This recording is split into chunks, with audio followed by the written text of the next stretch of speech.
CFL 110, your weekly trip around the biggest stories in the Canadian Football League with Jeff Hamilton and Andrew Hustler Paterson. Hey everyone, welcome into another edition of CFL 110. My name is Connor Hrabchak, filling in for Andrew Hustler Paterson. He was down in Kansas City, taking in the Kansas City Chiefs Philadelphia Eagles game.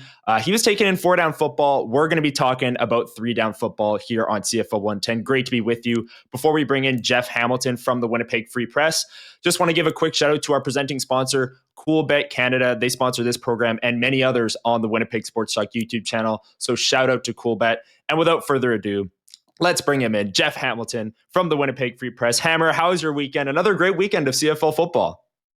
Yeah, Connor, first off, great to have you on. I know Huss is gallivanting in one of his sports fantasy camps this past weekend. Obviously, seeing the Chiefs on Monday night would have been an awesome one. Great to have you in the seat. Great weekend for me. I spent the entire time out in Ottawa. I was attending a family's a wedding. It was a Hamilton wedding too, so it was definitely a lot of like-minded people, and hard to get a word in edgewise, but certainly caught the games this weekend. Another couple crazy finishes, and of course, all of them have created a little bit of an interesting situation as we've seen in recent weeks when it comes to the standings. So, looking forward to breaking it all down with you, my friend, and let's get it going. Let's get it going. And yeah, you mentioned the standings there. I can't remember a year where the standings were this tight, this late into the season. Like the last team in the West, the Edmonton Elks, have made a push. They were 1 point away from beating Toronto, and we'll get into that game later on because that was maybe the game of the weekend. But where we want to start with last weekend in the CFL is with the Bombers and the Ticats. That's where the week started. And before the game even happened, this was supposed to be the Team Ted night to honor him and encourage him in his battle. And the day of, we learned of his passing. Maybe just a few words, Jeff, before we get into the actual game on Ted Goveia, who passed away the morning of this game, the general manager of the Hamilton Tiger Cats, and how the broadcast, the fans, the organization, everyone that was in that building honored him on Team Ted night. Yeah, Connor, it was obviously expected to be a really special evening. The two teams that, while Ted Goveia has fingerprints on other organizations, this is really the two teams he's had the most recent fingerprints on. Of course, right. Ted was a big part of the Winnipeg Blue Bombers Grey Cup run here. Like I said, I've heard the word fingerprints over and over again, and here I am repeating it over and over again because that's, he really was the guy behind the scenes. You knew who he was, obviously. You knew his importance to the organization, but you didn't really see his work, right, on the day-to-day basis. And I think that's been some of the, as the outpourings come in following his death, what you hear about, the stories about how, he really is. And I keep bringing up another man named Craig Smith. Obviously, we lost not too long ago. They don't have the same story, but they have similar stories in that they made their way up through Canadian football. Obviously, he was part of that Southern Ontario kind of contingent, helped out with the Argos early on, and obviously again had his fingerprints all over the Winnipeg Blue Bombers. To get his opportunity this year with the Hamilton Tiger Cats was obviously something that Ted had been waiting for, had been in line to get, really, right, as the Bombers had gone through their success. His name had kept popping out as the next GM. He obviously gets that opportunity with Hamilton and, does what a lot of GMs do when they leave their teams, pluck some of their favorite guys or some of the talent they know and would have scouted directly. And he did that with Hamilton. And he built what is now the first place team in the East, right? Brought them back to it. And to not be able to be there for that evening obviously created a somber note to the evening. And I think, Connor, I said this on a couple other podcasts that I was on, I think when news broke that Ted was battling an aggressive form of cancer, a lot of talk about his health and, his battle and whatnot. And I think when they announced this game, it was obviously very fitting that it was, Hamilton and Winnipeg, but you also heard a lot about maybe his health deteriorating. And it's just a shame that he wasn't able to be there and to see all that, but you knew he could feel the love. He knew what that night was going to be. So, obviously a tough one, but a lot of people, myself personally, had a chance to meet Ted, obviously, in his years in Winnipeg. And, I'll leave it on this note, as what many others have said, as much as he was a football guy and has made his imprint on the Canadian Football League, he was a guy who would often talk about things outside of the game whenever you were to cross paths with him, whether that was music, whether, whatever interest you were in. So, another good guy gone too soon. And I think the Ticats honored him in the victory in that game, and I'm sure expect to honor him throughout this season. See how far they can go in his name. Yeah, Jeff, that was very well said. I absolutely agree. And I want to give a shout out to both organizations that played in this game as well, because this was supposed to be the Team Ted night regardless. And then they learned of his passing the day of, and it really took on a different tone, but they did a great job. I mean, everyone was wearing Team Ted shirts, the Bombers, the Ticats, the broadcast booth, the fans all had towels that said Team Ted. And there was a great kind of ceremony at the end of the first quarter, a great tribute to Ted Goveia. So our thoughts are with him and the Goveia family after learning of his passing the day of this game. As for the actual game, Jeff, the Bombers losing to the Ticats 32-21. And I was saying earlier on Winnipeg Sports Talk this week that if you told me that the Bombers ran for almost 200 yards at 7.6 yards a carry, didn't give up a single explosion play to Bo Levi Mitchell and this explosive Hamilton Tiger Cats offense and Kenny Lawler, and only turn the ball over twice, I would have thought that's a pretty good spot to be in. But when you look at the turnovers, one almost being a pick six and the second one coming at the time that it did late in the first half, you can really see how this game got away from the Winnipeg Blue Bombers. What were your thoughts on the Ticats extending their lead of first in the East with the win over the Blue and Gold? Yeah, I thought the Bombers were obviously going to be in tough with this one right off the bat, losing Zach Collaros, of course, to what we know as a head injury right now, likely a concussion or going through concussion protocol. So I thought that they were obviously in a hole to start off with the game. To your point, Connor, I think I don't want to say that's been the defining pattern of this team, but there have been other instances, not in the not so long future, where if you looked at certain stats or you looked at the stat sheet overall, you'd think the Bombers had a better result. I think of the Labor Day Classic in that one, where the way Zach Collaros played was protected, the number of turnovers, right? You'd think they would have been in a better situation. But this one, yeah, I mean, it's great that you racked up a lot of yards on the ground, and that was clearly the mentality this team wanted to go into with. They wanted to lean on, Barry Oliveira. They knew Chris Streveler, as much as he had improved since the last time he got starting games in Winnipeg when it comes to the passing game. We have really seen some tough decision-making on his part this year. So I think, it was smart that they did that, but it was, at the end of the day, to your point, I mean, I don't know how you look at those interceptions and don't see them as the absolute killer in this game. And when when you're a team that isn't as dominant as you've been in previous years, and I think that, if anything, that speaks to this whole season for the Winnipeg Blue Bombers, is the margin of error doesn't exist like it used to. They don't have the complementary type and style of football that we've seen in previous years, and you're seeing it with the better teams in this league right now, whether it's the Hamilton Tiger Cats or the Saskatchewan Roughriders. We'll get to that game. Wasn't exactly the prime example here, but Calgary Stampeders, the teams that have been winning games, when one phase of their team isn't performing, there's another phase, more often than not, the two other phases that are picking them up. And I'm not talking for a stretch of games, but for stretches within games, right? And then the offense figures it out when they're down. When one group is down, the other two units are picking them up. And in this case, while you're getting some positive things from each phase, you're not getting any kind of dominance. And I think that's the issue. And while Winnipeg's defense is kind of hanging on here, helping them, that margin for error in Hamilton against a good Hamilton Tiger Cats team is going to end up killing you. And those momentum shifts proved to be too big in this game for Winnipeg. And it puts them in a very precarious spot because, I don't know where you stand here, but with this losing streak with Winnipeg and with just the way they've been playing in recent weeks, what's to say they're a lock to be in the playoffs? Yeah, I mean, we mentioned right off the top how tight the standings are. The Elks are 5-8, and the Bombers are 6-7. So are the Lions.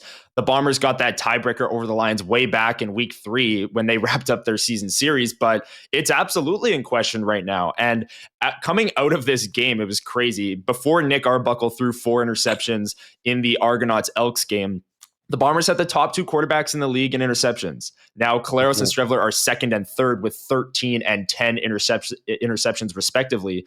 But a team that had question marks coming into the season, has a rookie offensive coordinator. The defense had some health issues earlier on, and then cut Marquise Bridges and all of these things. To turn the ball over that many times from both of your quarterbacks, no matter who the starter is, it's going to be really tough to win. And I do want to give credit to Hamilton here. Bo Levi Mitchell, while they didn't have any explosion plays offensively, I thought he managed the game really well. You don't have to throw for 500 yards every night. You can be a game manager and win these games. And Winnipeg kind of handed it to them with the 2 turnovers in the spots that they did. They didn't have to push the ball downfield.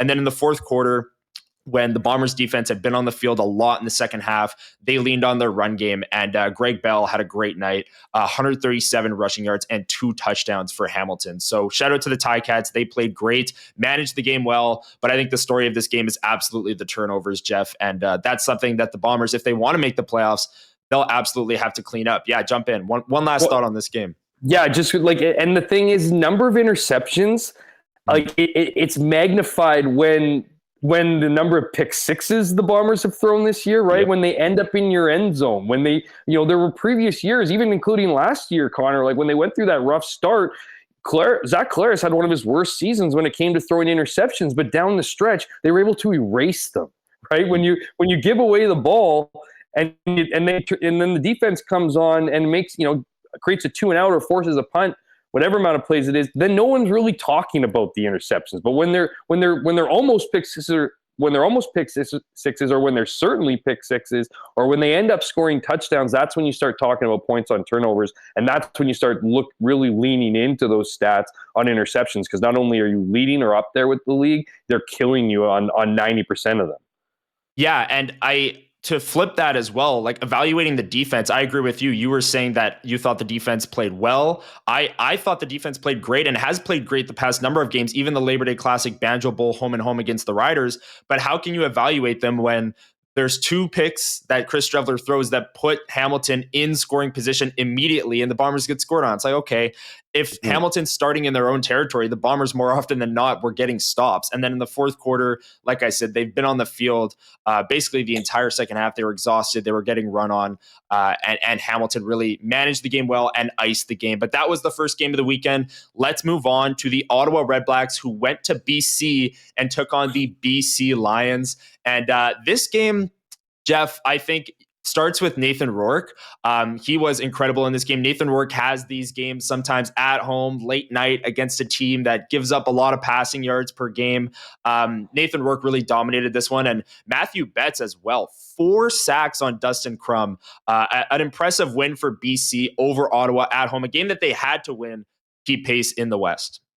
And what was this? What was it? A 7 total sack night? For BC, so. yeah, with 4 with Matthew Betts, which kind of needed it. I'm not going to say he definitely needed it, because I don't, and even his comments after the game reflected, it's not all about sacks or generating statistics, but when you are a guy like him and you have the season like he did in 2024, the expectations just grow, right? Especially when you looked at this BC Lions defense as being the Achilles heel to this team, right? With Nathan Rourke, whenever we're talking about great games or victories in this case for the Lions, it's always on the heels of a great performance, on the back of a great performance by Nathan Rourke.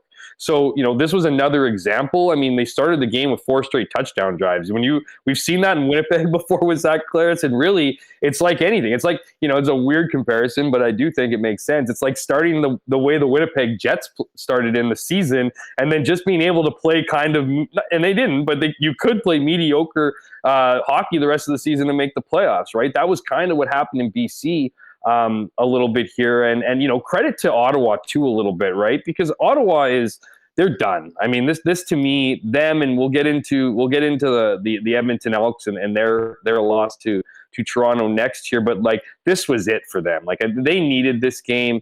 It just didn't come, and that is a big revenge game for BC because they got absolutely shell-shocked last week, right? And their loss. So they needed this one too, but it really was a hot start and then became a bit of the Dustin Crum show. Now, I don't know if that anxiety inducing was back there with the fan base like it would have been obviously from the week before, but I'd say that was Dustin Crum's best game. And I don't want to make this about Dustin Crum and the Ottawa Redblacks, given it was the BC Lions that won and really is the only team of these two that is, I believe, is relevant in this league right now. But we've been asking this question about Dustin Crum and whether he's capable of being a starter in this league. And I'm not saying that this performance necessarily solidified that or suggested it, but these last two games, well, the last one was a comeback, and this one felt a little, fell short of a comeback.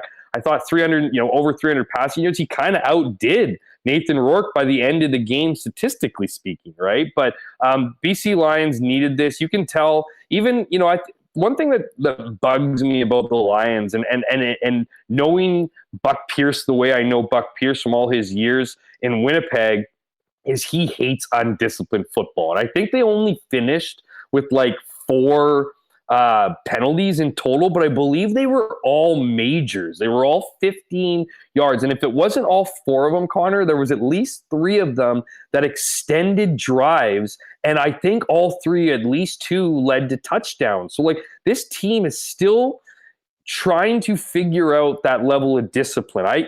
It's definitely improved under Buck Pierce, but they need to continue to figure that out because they cannot have these minor mistakes, or these mental mistakes rather, really messing with their gel here, right? You got Nathan Rourke rolling, you got him playing the way he was playing to start that game. There's no reason you couldn't win every game, obviously, if you started like that. But that's the confidence you need to bring back into your defense. It's still very much a unit to me that doesn't make them all that threatening down the stretch here. Like I look at the BC Lions, and we just talked about the Winnipeg Blue Bombers.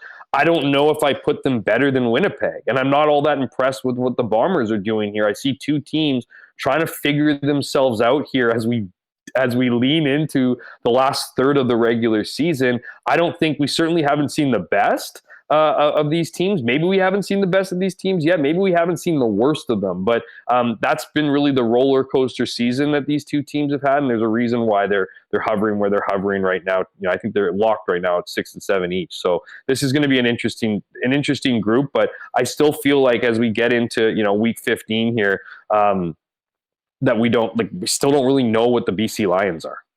Yeah, I 100% agree with you on that, especially when looking at it with the Bombers and the Lions. Like both of those teams at 6 and 7 have put it together for games, but not a long enough stretch to really feel confident in them. And they both have such clear weaknesses. I mean, BC's defense, they got 7 sacks in this game. And like you said, sacks aren't the be all end all in terms of how good a defense plays, but they were finally able to get some pressure, but their secondary leaves a lot to be desired. I don't know about BC in the West, but I will say you mentioned Dustin Crum. He completed 85% of his passes, 30 for 35, a touchdown, and had 9 carries for 58 yards on the ground. It was absolutely Dustin Crum's best game as a pro, his best total game. I mean, the Crumbacks that he's had, he puts it together late and miraculously overcomes. But this, I think, was the best full effort that he had in a game because the stats back it up. He arguably played better than Nathan Rourke, like you said, when looking at the stats. I mean, he completed a higher percentage of his passes, same amount of touchdowns, similar yards. So it'll be really interesting if Dustin Crum gets the start, and we'll get into that game against Winnipeg this weekend, how the Bombers attack him in that game. Let's move on to what I think was absolutely the most dramatic game of the weekend, and that was the Edmonton Elks taking on the Toronto Argonauts at BMO Field. And this game starts for me, Jeff, at sitting there in the 4th quarter, and the TSN broadcast flashes the amount of turnovers for each team. And I'm like, how are the Toronto Argonauts in this game, let alone they win it? The turnovers in this game were 6-1. The Argonauts turned the ball over 6 times. Arbuckle threw 4 picks. Jeff, how on earth did the Toronto Argonauts win this football game? Well, let's revisit the 1 turnover by Edmonton, right? Yeah, the strip sack in the 4th quarter. Yeah. That completely turned the game on its head, right? I mean, that to me that's it right there. Like, how are they still in this game? And then Edmonton, Cody Fajardo with a handful of minutes left, which is an eternity in this league. I'm not saying it was the NFL and they just got to be running the ball and whatever, but like you get stripped like that, strip sack like that, and have the ball returned for a touchdown in what was a 6-point game. Like to me, like that's it right there. And I mean, I almost just want to skip to the end, Connor. Like I don't even know if I want to revisit this game, because when you look at the drama that unfolded, there's a handful of things here, man, that I think need to be dissected. One was, and I've said this for weeks on this show, and everyone's talking about, is Chad Kelly going to come back? Like, look at the way Nick Arbuckle is playing. He's leading the league in passing yards. He's one off of heading into this game of Bo Levi Mitchell for the most touchdown passes. He's having a very strong season, and I'm even making the argument that if anything, this guy's extended his CFL career, and maybe, just maybe, somebody will give him a shot as being a number one. But I've always countered that with, there's absolutely no chance in hell that Chad Kelly, once healthy, is going to be in behind center. And it's not just because of the reasons I'd mentioned before about Chad Kelly bringing a certain swagger to the Argos offense, which is undoubtedly the case, right? This is a team that feels like they're the six, right? And there's nobody who means that more or bleeds that more than Chad Kelly, right? But the most important part is, or the biggest part of the reason why I thought Chad Kelly would be in, is because Ryan Dinwiddie thinks he can make anybody awesome. Right? Like he thinks, like he said, leading into Grey Cup last year about Nick Arbuckle being like, yeah, like I remember the way he talked about Nick Arbuckle. I'm going on a little bit of a tangent here now, but like told him to lose the the fake sleeve and like all these different things he had, right? Like and then said he was going to have a good game, and then he had a great game, became Grey Cup MVP. Chad Kelly isn't able to start the season, and Ryan Dinwiddie's just like, yep, well, Nick will go in there and blah blah blah.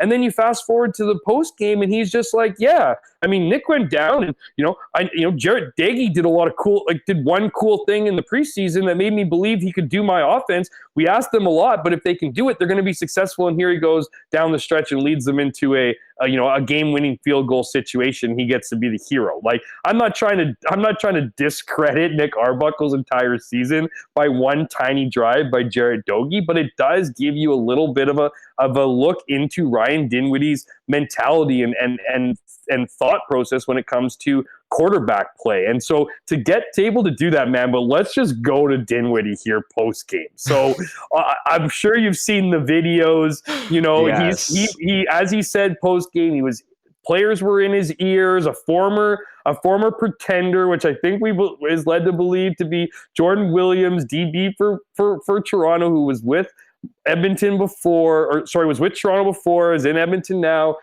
There's another coach involved or whatever on the sidelines. And there is Ryan Dinwiddie after kicking that 46 or 40, whatever, 8-yard boot for the victory. He's going by the Elks sideline, booting the ball, doing the mimic of booting the ball. It's as childish and as ridiculous as it gets. But before I get into it, because I've been talking too much, I thought it was hilarious. I thought it was funny. I want to see more of it. What did you make of Ryan Dinwiddie going up and down the Elks sideline, mimicking the game-winning boot?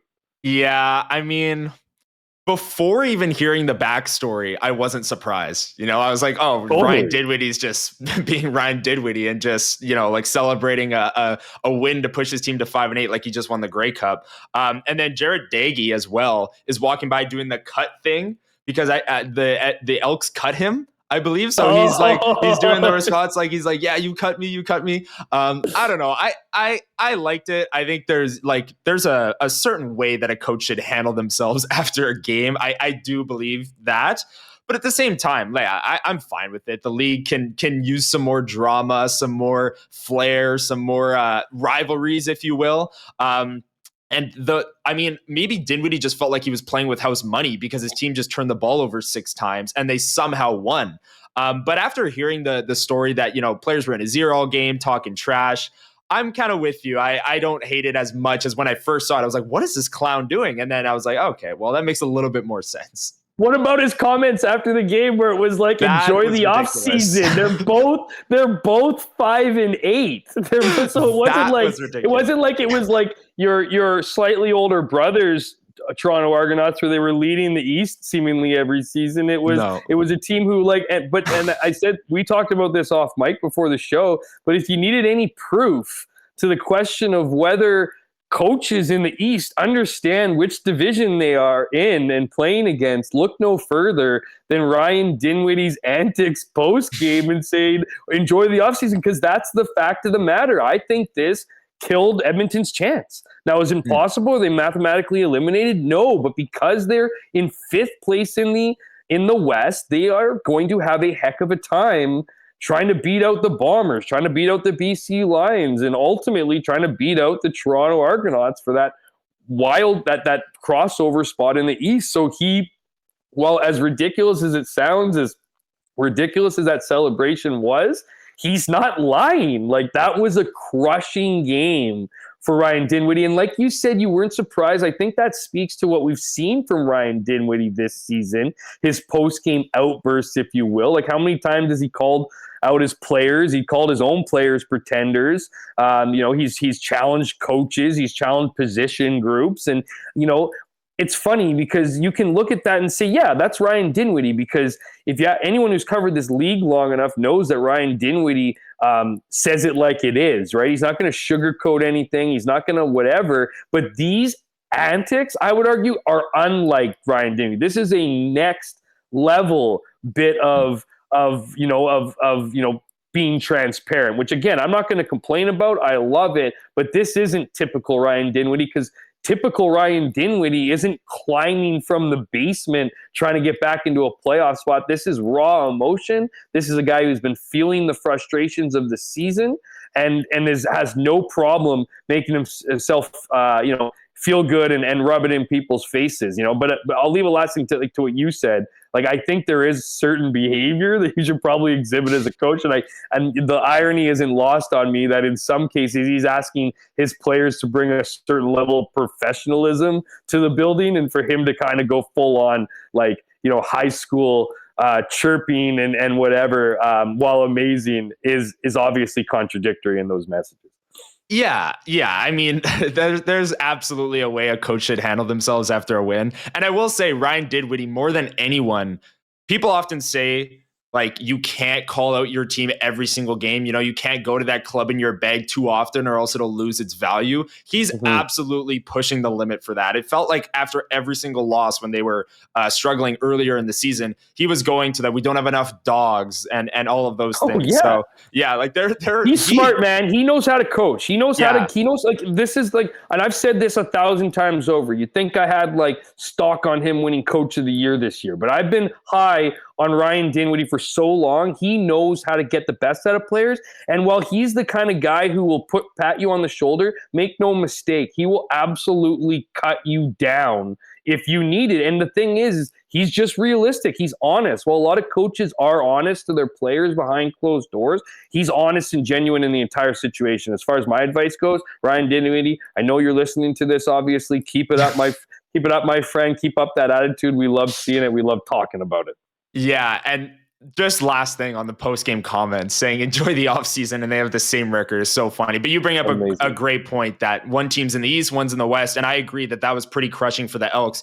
Not just the fact that they lost, but the way that they lost. 6 turnovers to 1, and you lose that game, which ultimately puts you in a very tough spot in the West Division. That one is going to absolutely sting for the Edmonton Elks, who did a lot of great work to put themselves in a good position to win a game like that and be in the thick of things in the West. But let's move on to another game. And my goodness, the Montreal Alouettes went into Saskatchewan and put up 48 points on what was the number 1 defense in the CFL coming into this game.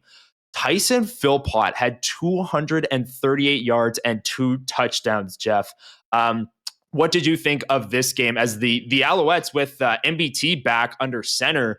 Their offense just exploded in Saskatchewan and put up 48 on the Riders. So Tyson Philpot is obviously the star of the show, if you will. But I feel like Kerfala Exume has been talked about more than he has because of his play as DB and, him getting, I believe, what was his first start. He's in his early 30s. Great special teams player. He's been in Winnipeg before, so Bomber fans might know who he is, but he got torched, man. He got absolutely torched, and we knew there were going to be issues in the secondary when, Tavon Campbell speaking of Bombers fans, they know exactly who he is in his amazing performances through the Labor Day Classic and Banjo Bowl series. And then Marcus Sales didn't play, right? Those are losing two big players. And what's interesting to me is that there are two things. One, and I'm not trying to play this American-Canadian card, but it just goes to show how few able bodies that they have in Riderville, because it wasn't like it was a situation, Connor, where they had to start him. A Canadian in that position, they started, I believe, 8 or 9 Canadians in the game. So like they just didn't have any healthy American who was able to go in there and do the job better than what they thought. And the second thing that surprised me was they didn't give him any help after. Like it was just like let's let this guy burn. Like it was personal, right? You have people in, I can only imagine, was one of the rare weeks that I didn't tune into the CJME post game show. I love hearing my friend Jamie Nye and those guys out in Regina break down the game and have callers call in. But I can only imagine what those phone calls were and calling for someone's job. I felt like it was borderline unfair. People are saying it's not his fault. Well, yeah, it is his fault, right? I mean, you get the opportunity, you need to be able to you need to be able to take advantage of it. This was the opposite of that. And certainly, and you wonder in this one too, like nothing was working. Like nothing. Like they weren't getting much pressure. Montreal's O-line looked unbelievable. You look at Montreal's defense, and they're a good unit, but they haven't been playing well. They looked really good in this one, and in Regina, right, which just hasn't been the case in a lot of instances, particularly this season. I wonder, and I'm curious how you view this game, Connor. How you felt like the Rough Riders usually take games personal, right? It's easy to get up for the games against Winnipeg. It's easy to get up against, a team like Calgary who you've already lost to, right? I mean, but like, what do you think they almost took their foot off the gas at 10-2? With Montreal coming into town, like, and the way Montreal have been playing, and as you mentioned, McLeod Bethel-Thompson, I'll leave you on this one. I was surprised, like when McLeod Bethel-Thompson went on the 6-game injured list back then. That to me was almost like, sorry, man, we just don't need you. Like we don't need you creating headlines after games, right? Like, and your play isn't adding up. And this team, desperate times called for desperate measures. He was unbelievable. He surgically dissected the Rough Riders secondary, and I'd say most importantly, when Saskatchewan answered back, he answered back right after that. So I thought it was just such a lame showing for Saskatchewan. I really don't have an explanation. Yeah, where I kind of put this game into perspective for the Saskatchewan Roughriders is the past number of years where the Bombers have swept the Labor Day Banjo Bowl home and home.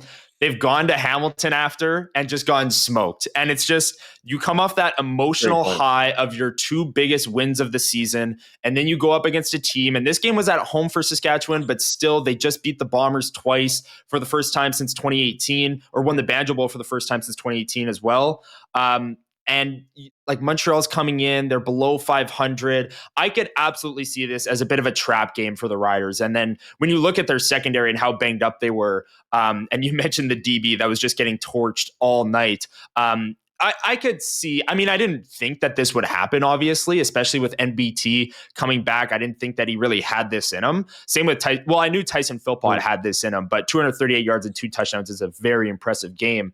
But I kind of see this more Saskatchewan falling into a bit of a trap game, coming off of 2 very emotional wins and having clinched a playoff spot as well. They got some help from outside of the market. Anything else on this game? I do want to mention as well. Yeah. Let me just quickly say. Yeah, for sure. The Montreal Alouettes, I've always this season kind of viewed as not really a sleeper, but like when Davis Alexander comes back, I might see them as the best team in the East, them or Hamilton for sure. And like, is Davis Alexander coming back? We're going into week 16 or week 17 here. We're going into week 16. He's been out a long time. MBT just came back and he led this offense to a 48-point outing against the best defense in the CFL on the road. I mean, Davis Alexander's been out a long time. What do you think the quarterback situation is in Montreal as they look to kind of get hot at the right time in an East that's very wide open, Jeff? Yeah, like, this is the thing. Jason Moss goal isn't to lose in the East Final, right? Like, his goal isn't to make it to the or East Semi and get to the playoffs and see what happens there. His goal is to win the Grey Cup. And so he clearly sees his quarterback situation, and outside of Davis Alexander, does probably not believe in his heart of all hearts that he can win the Grey Cup without him. So I think that logic, understanding that the East has been a tire fire at the bottom and that you're probably not catching up to the Hamilton Tiger Cats, there's no point in rushing him back again, because if he comes back and wins you a game or two and then gets injured, your season's probably done. So I think that's kind of the mentality there. Right. I've always had a lot of respect, much like I have a ton of respect for Ryan Dinwiddie. I've always had a lot of respect for Jason Moss and how he approaches the game and coaches the game and the passion he brings to the game. And I think he kind of got sick of it, right? I mean, Jason Moss is the kind of guy, and I don't necessarily like him to Ryan Dinwiddie, but certainly to Mike O'Shea, and I'm sure Dinwiddie's like this too. When you're not winning games, you're not exactly the kind of you're not a lot of fun to be around, and so I think he kind of sent a message heading into this game, Jason Moss, in benching, Sean Lemon, Sean Oakman, and I believe it was Cole Speaker. It was Tyler Skinner, Cole Speaker. I believe it was Cole Speaker, but forgive me if I'm wrong on that. All as healthy scratches. So he wasn't, he was sending a message to some veteran players that this isn't going to cut it. And I think they responded well. I agree with you. This is the Davis Alexander show. He needs to be in that group for this team to be successful. And without him in that group, there really isn't going to be. They aren't going to get to where they want to get to. So this team with him could be one of the most, if not the most dangerous team in the league, let alone the East. So until then, though, you're going to see glimpses of this. You're going to see guys like McLeod Bethel-Thompson perform, on certain weeks. But overall, they need Davis Alexander back, and that's got to be the focus moving forward. Yeah, absolutely. The Montreal Alouettes, one of those teams that I think is better than their record, at least, and have had so many injuries at the quarterback position. And even with a guy like McLeod Bethel-Thompson, I think can make a run in the East. And if Davis Alexander can come back, and the Alouettes have learned from maybe rushing him back earlier in the season, they're definitely a team to watch for in the East. Before we get into this upcoming weekend's games, Jeff, let's hit some of the top stories around the CFL. So one of the ones that made headlines this week was the Toronto Argonauts, MLSE, and the Buffalo Bills partnering together. And I'm reading this from the Toronto Argonauts website. They say that the cornerstone of the partnership is the Future of Football program, which brings together the CFL's Toronto Argonauts and the NFL's Buffalo Bills. So there was a lot of controversy around this partnership. MLSC partnering with an NFL team, a team from the States, in the Buffalo Bills, which, if you talk to a lot of people in Ontario that follow the NFL, that is their team. They're very close to the Buffalo Bills. What did you think of that partnership, Jeff? And do you think that there's actually, I know this partnership got a lot of criticism, but do you think there's actually some room for some positivity with this partnership between the Argos and the Bills? It's an interesting question, right? Because I think in any situation, you can identify pros and cons for sure. To a situation, and that certainly applies here. I've seen some people talk about how the value of connecting, like the CFL connecting with a brand as powerful as the NFL, and how, you even hear Doug Flutie mention it in some of his comments after the announcement, right? They brought in Tracy McGrady, Vince Carter, Doug Flutie, right? This is, obviously big names to attach to this relationship, the city of Toronto, and of course the Argos being part of that. So again, what I was saying is that I've seen people talking about the advantages to the NFL, grouping with a league and a brand like the NFL and legitimizing them as an organization in the CFL to a lot of Americans who would easily dismiss the Canadian Football League, or even worse, be judgmental about it or call it ridiculous. Well, if the logic of if the NFL, believes the CFL is worth partnership, then maybe we should think that the CFL is worth, getting involved with and whatnot, buying tickets and whatever.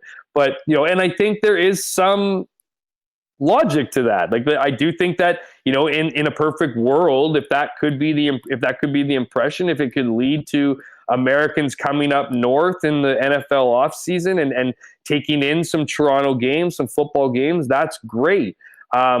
I just don't think that's going to be the case. This to me, and I put this out on Twitter a few days ago, shortly after the announcement. To me, MLSE, the owners of the Toronto Argonauts, this is a gone rogue move, in my opinion. Like, I think this is one of, an organization with incredibly deep pockets who crave international appeal. And I say that, I'll remind, viewers and listeners about it was MLSE that really wanted the XFL and CFL partnership. They wanted that international feel. They wanted Americans to be part of their league. And it's not so much that they don't like the CFL or like the Canadiana of the CFL. From a business perspective, I don't think they see it as having as much potential, obviously, right? So in that respect, I see this as a team, again, going rogue, partnering with the Bills for what I would believe is motives outside of trying to grow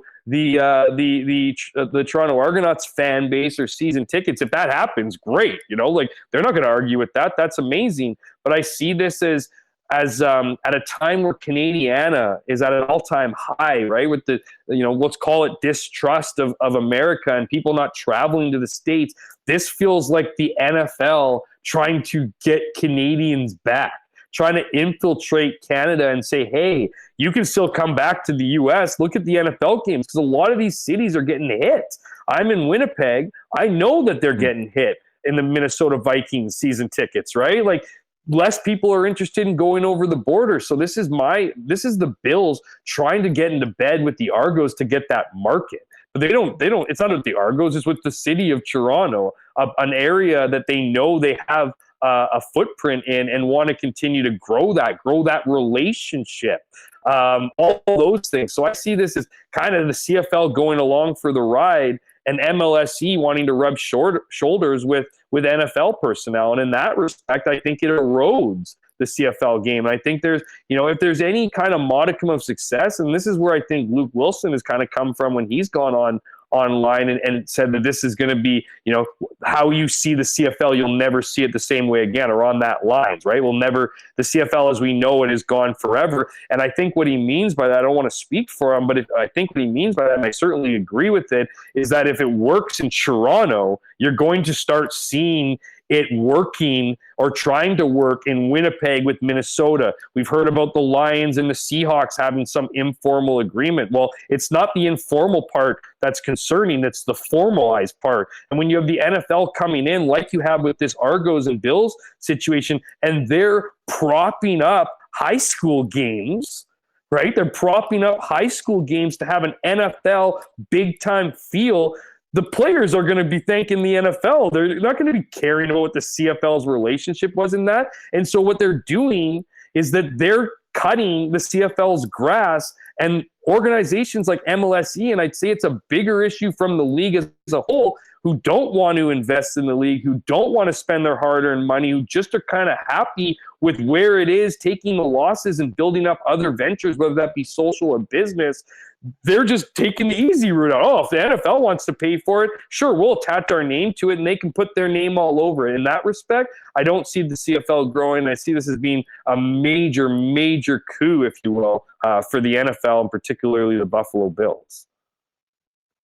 Yeah, I'm with you on that. I thought you outlined it pretty well in terms of the positives for the Argonauts, which it doesn't really, there are positives. And I'm reading this article on 3 Down Nation from John Hodge, who mentioned that the growing trend in Canada across the world is that young men are caring about the NFL more. So for the Argonauts to partner with the Bills. Oh, and breaking news, water is red. Yeah, exactly. Right. So for the Argos to leverage their brand with the Bills could be a positive. But yeah, I'm with you on that. And I think if people want more coverage and more of want to read the article on 3 Down Nation, John Hodge did a great job outlining it as well. Let's get into the games this weekend, Jeff. We've got 4 games on the slate, starting with the Montreal Alouettes traveling to Toronto to take on the Toronto Argonauts. Now, the Alouettes are 3.5-point favorites in this game. McLeod Bethel-Thompson coming off of that massive performance against the Riders. Where are you at on this one with the Owls 3.5-point favorites, and Toronto really coming out probably feeling lucky from that game where they turned the ball over 6 times and walked away with a win. Definitely needing this one for the crossover and in the East Division standings, Jeff. I'm not even going to waste time, getting into it here. I see this as a playoff game. Ooh, nice. Right? Toronto is certainly going to feel as this game is a playoff game as they continue to fight for their playoff lives with not only the bottom of the West but also the bottom of their own division. So this is going to be a big one. Toronto plays great at home. That's what they do. So I like their chances at home in that regard. So I think I almost feel like they're favoring a little bit of the Montreal's performance over Saskatchewan. And I'm not saying they should feel good about it, but if McLeod Bethel-Thompson has proven anything, it's a lack of consistency. So I'm not expecting him to go out there and take advantage of a beat-up secondary like he did this past week. So I'm taking Toronto all day in this. I'm not surprised. I wouldn't be surprised if Toronto wins this game too. Here's the interesting wrinkle in this game. Where's Nick Arbuckle at, right? Is he going to be able to play? Is he too banged up or injured? That's going to be a big deal. I think I'm going to have less confidence, obviously, if Jarrett Doege is starting this game. But that being said, if Chad Kelly can come back, as he teased he would be back last week, they're not going to rush him back, but we'll figure this one out. But I still think I do think if you're looking at a Jarrett Doege start, you're probably not going to have the confidence. But I'm assuming that they're going to have a better quarterback back than that under center, and so I'm taking the 3.5 points with the home team. Okay. I'm also going to take the 3.5 points. I am reading a report from TSN's Dave Naylor who says that Nick Arbuckle has suffered a calf strain that's expected to keep him out 2 to 4 weeks, and that Jarrett Doege is expected to get the start in this game. So I wonder if Chad Kelly will be posting another comeback video on his Instagram and then not play. We'll see if we get another video. But it looks like it's going to be Jarrett Doege. And I think that's kind of baked into the number there that McLeod Bethel-Thompson, like you said, has been consistently inconsistent over this season and really his career. Can he repeat it? I like the Toronto Argonauts at home as well, plus 3.5 in this one. And that's really regardless of the starter, whether it's Doege, whether it's Kelly, but it doesn't look like it will be Nick Arbuckle for the Toronto Argonauts. Let's get to the second game of the weekend. That is also on Friday night, the late game. The BC Lions travel to Calgary to take on the Calgary Stampeders. I think this is the game of the weekend. BC coming off of that performance against Ottawa. Calgary, they've been so good all season long, 8-4, really hunting down the Saskatchewan Roughriders for the 1 seed in the West. As Saskatchewan tries to pull away and secure that 1 seed, the Calgary Stampeders over at Colbet are 4.5 point favorites. Where are you at on this game, Jeff, as BC travels to Calgary to take on the Stamps? Well, Calgary, if they've proven anything this season, they're dangerous coming off the bye week. So they're a team that they did it against Winnipeg, they did it against Saskatchewan, all those, they laid the boot. So to do it against BC, is that asking a lot? I don't think so. Again, a lot of it rides on how Nathan Rourke is going to perform. I like Calgary's defense. They've certainly performed all season long. I think you have a motivated Vernon Adams. I'll remind viewers, the last time Vernon Adams was on a field, he was pulled late in the game into what you could clearly see was a move he disagreed with. His body language, for an otherwise guy who's, if he's learned anything over recent years, it's to control his body language, and his attitude was miserable nearing the end stages of those games.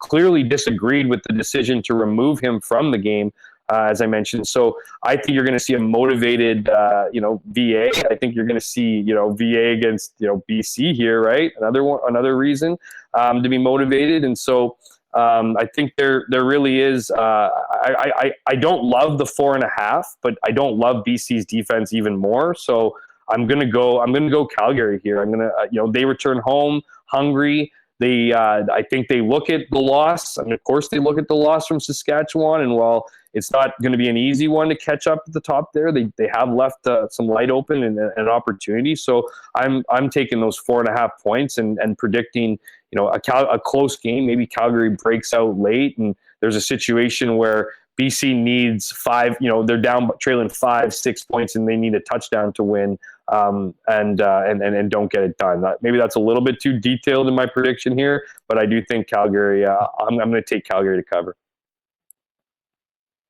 Nice. Yeah, I'm with you on that. I like Calgary at -4.5. And I think we could see that line move a little bit even in Calgary's favor if we're making predictions on that front. One thing that stands out to me for this game, we mentioned in the BC game last week, Matthew Betts, 4 sacks. The defense in general had 7 sacks.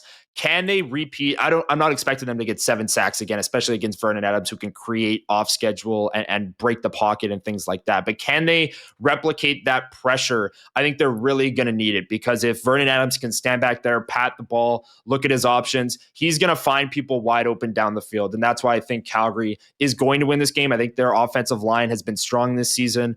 And although BC's pass rush is maybe heating up at the right time, I could see Calgary picking them apart offensively in this game, and Vernon Adams just having one of those classic games where he throws for a ton of yards. And I like what you mentioned right off the hop, that Calgary has been absolute dynamite coming off of a bye week this year. So I'm on Calgary as well, -4.5. Now let's get to the first game. I just want to do one more thing, Connor. One more thing on that one. And I wanted to bring this up last week. Keep an eye on Vernon Adams and the weather. Vernon Adams was a major BC place guy when he rose to being, a star, if you will, in this league. And what we've seen from him in colder temperatures and outdoor venues, that magic isn't as tight. So keep an eye on the weather. That's the great equalizer, in my opinion, when it comes to VA. Okay. We'll have to keep an eye on the weather report going into that game Friday night as well. I do think that this is the game of the weekend for sure, with BC coming off that big win and their offense looking good, and Calgary should have no issue putting up points as well. So I'll be locked into that one for sure. Now, the first game of the Saturday at 2:00 is the Winnipeg Blue Bombers traveling to take on the Ottawa Redblacks. Now, over at Coolbet, the Bombers are a slight underdog, +1.5 on the spread and -101 on the money line. The Ottawa Redblacks are a -119 favorite, and obviously -1.5 on the spread. Jeff, I think the Bombers should win this game regardless of who their starting quarterback is. And the Ottawa Redblacks are 4-9. They have the worst record in the CFL. Their defense just got carved up by Nathan Rourke. And even if it's Chris Streveler, I like the Bombers' ability to run the ball. I think their defense is going to have a strong game. So I like the Bombers +1.5, even if it's Chris Streveler. And I love it if it's Zach Collaros and he's healthy and ready to go for this game. In one that I think the Bombers are going to be the more desperate team. This is a game that they absolutely need at 6-7, 3 straight losses. Ottawa's got the worst record in the CFL. This is one that I think the Bombers are going to be ready to go for. So I like them as a slight underdog +1.5. Where are you at on this Bombers Redblacks game? Yeah, I tend to be with you. I do think the Bombers are the better team in this matchup, which I don't think you've been able to say a ton of times, or more often than not this season. And that's the case here. I have seen, much like I've seen games for the Bombers in Toronto be very difficult regardless of where they're at in that respective season, whether they're dominating or whatever, not dominating. They've done a lot more dominating in recent years than have not been dominating. So I've seen a lot of the same thing happened in Ottawa. They're always tight games. The Redblacks squeeze out games. Winnipeg's squeezed out games as well. But I watched a crumb back in Ottawa, go down, and that was with Zach Collaros, right? And so I do think it matters who's behind center. You mentioned it doesn't matter to you who's behind center in Winnipeg, which I don't necessarily agree with, but I bring up only to say it kind of used to be that way in Ottawa, and it doesn't seem to be that case right now. Like earlier this year, before these last 2 weeks, you'd be saying, I've been saying certainly that this team is going nowhere without Drew Brown behind center. And while Drew Brown dressed as an emergency quarterback, I guess he was healthy enough to go if they lost 2 gunslingers, he would have played. That lets me believe or tends to, steer me in the direction that he's going to be playing this week, right? So, but it doesn't seem to matter if it's Dustin Crum who's playing some of his best football or Drew Brown. I think it really matters he was playing for Winnipeg. I just don't see, a team who's also going to be playing. These are two desperate teams for similar reasons. Both are playing for their playoff lives. This is another game that feels like a playoff game. The Redblacks are in have to win mode, not must win, have to win mode if they're gonna make this plus. So I'm not as confident in Winnipeg in this, and I'm certainly not as confident if Chris Streveler's at the helm. And I do think there's a chance that Zach Collaros can play. I'm not going to go as far as to say I'm expecting him to play this week, but I would not be surprised at all if he did. I would also not be surprised if he didn't. But I do think it matters a bit more in Winnipeg, going into a place that is very desperate on the road. We all know how difficult it is, particularly for Winnipeg this season, to win on the road. So I do think they're going to be up against it, and that speaks to the 1.5 point underdogs they are. And I'm talking in circles here, Connor, for a reason. I don't know who I think is going to win this game. I've tended to lean in more to Winnipeg in these types of situations, but I think I'm going to shift. I think I'm going to take the home team. And that's assuming, all these things should come with a small caveats when you don't understand the quarterback position. That's like not knowing the pitcher in a baseball game, right? And trying to predict the score. So, or try to predict a winner. So I do think that's important, but all things equal, I do think the Redblacks, are going to be the hungrier team, are going to be the more desperate team. And I think this is going to be a disappointing result for Winnipeg. And so I'm going to take Ottawa to cover. Okay. I let me clarify as well. I do think that my take is that whether it's Chris Streveler or Zach Collaros, I'd take the Bombers in this game. I'd feel a heck of a lot more confident if it's Zach Collaros. For sure. I think that goes without saying. Yeah, I do. Yeah, I do think as well, him traveling to Hamilton, being with the team is a good sign. We'll see this week if he practices and if he ends up playing. But we're going to disagree on that one. I'm going to take the Bombers at +1.5, and it's essentially a pick 'em at -101 underdogs. That's also the lowest over-under of the weekend at 50.5. So I think this line and the low over-under and all of these things are representative of Coolbet maybe expecting a Chris Streveler start. I'd still take the Bombers in that scenario. I think Chris Streveler and this running game can maybe grind their way to a victory. But with Zach Collaros, I like that number a lot more. So I'm going to take the Bombers. You're going to take the Redblacks. Let's move on to the final game of the weekend. The Edmonton Elks traveling to Hamilton to take on the Hamilton Tiger Cats, the number 1 team in the East at 8-5. Edmonton coming off of that heartbreaking loss in Toronto where the turnover differential was 6-1 in their favor, and they lost 31-30. They are 5.5 point underdogs in this game. Hamilton laying 5.5 points at home. They're -250 on the money line. Hamilton is, and this is the highest over under of the weekend at 56.5. So the bookies are expecting a lot of points in this one over at Coolbet. Where are you at, Jeff, on this one as the Elks take on the Ticats on the final game of the weekend? This one's tough for me, man, and it's because of a couple different things. I often talk about, especially when it comes to live betting, establishing a personality of a game. CFL games take on, in some cases, multiple personalities, but they usually have a personality within a game. And the reason why I bring that up is because I have no idea how the Elks are going to show up for this one after last week's, after this devastating loss to Toronto. Like, are they going to, pick themselves up, have a great practice week this week, go into Hamilton, a very difficult place to play, and win this game or come within, 5.5 points? Maybe. I could also see this team coming in and kind of laying an egg and having a really disappointing performance against a good team in Hamilton. And so I don't really know the reason why, and this is probably my least confident prediction. I'm going to go with Edmonton. I'm going to go with Edmonton, even though I don't have an answer to that question, not because I think they're a good team. I don't think they're a good team. I think they're an okay team. I don't think that the Hamilton Tiger Cats are some incredible outfit either. I do think they're a solid team too, but I think the Elks are going to play desperate football. I think their leader in Cody Fajardo isn't going to give up. He isn't going to go down swinging. I think I hope in this prediction that they're pissed off in what happened. I hope that what Ryan Dinwiddie did at the end of the game lights a fire under their ass, and I hope that they think they still have a shot of making the playoffs. Because if they don't feel that way, then I don't think they're going to come out and play as well and cover that. But I'm going to guess, as this is what it is, I'm going to guess that Edmonton does show up, that they do take this game seriously, that Mark Killam does have them going. And I'm not necessarily saying they're going to win this game. I wouldn't rule that option out, but I am going to take those points, and I think those points are going to be valuable by the end of this one. I'm also with you on that. I'm going to take the Elks at +5.5. I think what Dinwiddie did after the game and the post-game comments and all of those things are going to have the Elks fired up and ready to go and playing pissed off. And Cody Fajardo is the perfect quarterback for a team that's playing pissed off and wants to, play with a warrior mindset, if you will. So I'm going to take the Edmonton Elks +5.5.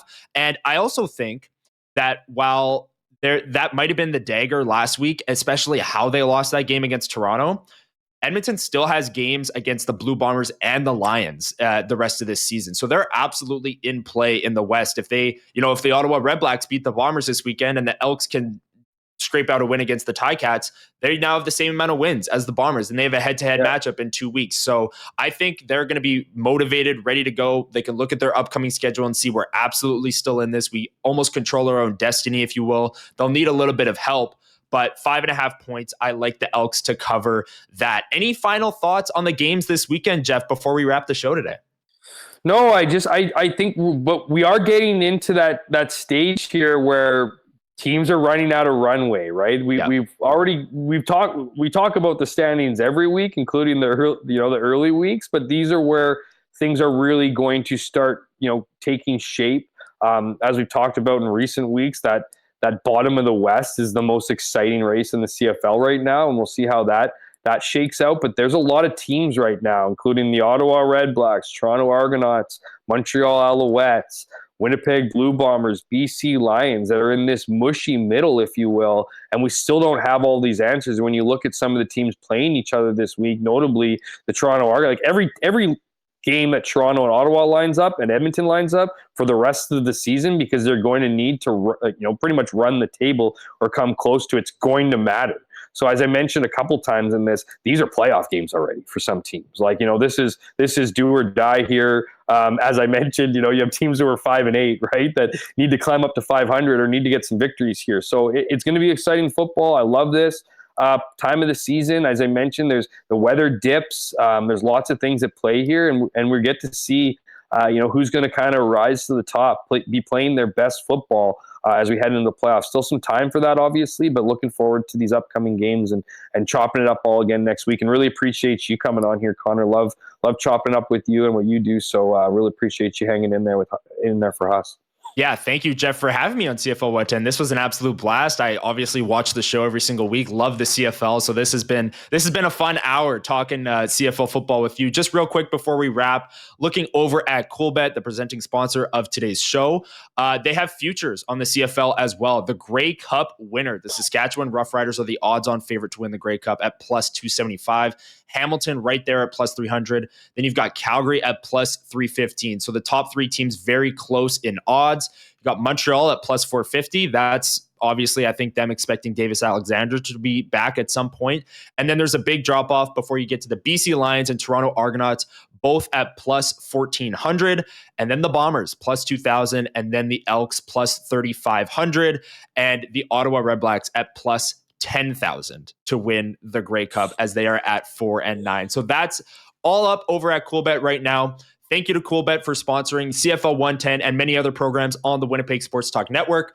From Jeff Hamilton, I'm Connor Hrabchak. Thank you so much for watching this edition of CFL 110. Enjoy the games this week. Huss will be back next week on the next edition of CFL 110. And stay glued to CoolBet as well, as they might have a parlay from Jeff's picks, and maybe we'll get Huss's picks in there as well. I don't know if you want to use my picks for the parlay, Jeff, or get Huss's picks in there. But thank you, everyone, for watching. Enjoy the games this weekend, and we'll be back next Tuesday with another edition of CFL 110. You've been listening to CFL 110.